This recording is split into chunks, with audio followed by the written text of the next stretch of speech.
Hey guys, Nick Schoen from Showtime Strength. This is quick strength tip number 15. And what we're going to talk about today is something I think goes away in the strength world. All right. And that's your aerobic base. All right. And what I'm trying to get you to understand is if you're in a competition and you got to pull third deadlift to place in the meet or win the meet, something that's going to separate you from the other competitors, and it's coming down to the third deadlift, you need a larger aerobic base or general physical preparedness, so your ability to perform the task of your sport. So what you should be doing, I'm a firm believer, year-round, every workout, if you're training 4 days a week, you should have some aerobic capacity work in each training session.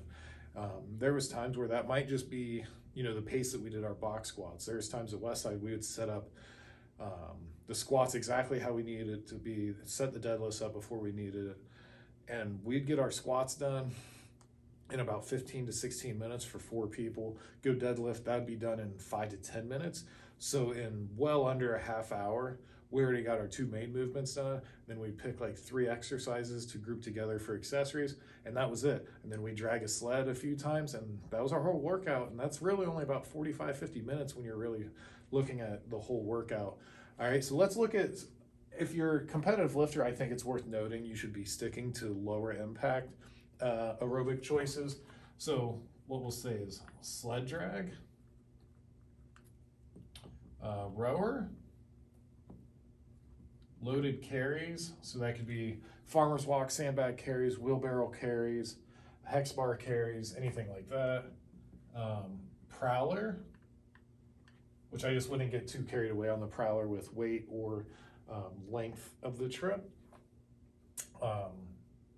Bicycle, so could just be riding a bike, it could be a stationary bike.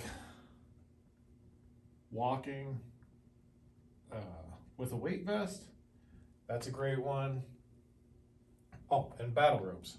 If you need some upper body conditioning, battle ropes are a great alternative.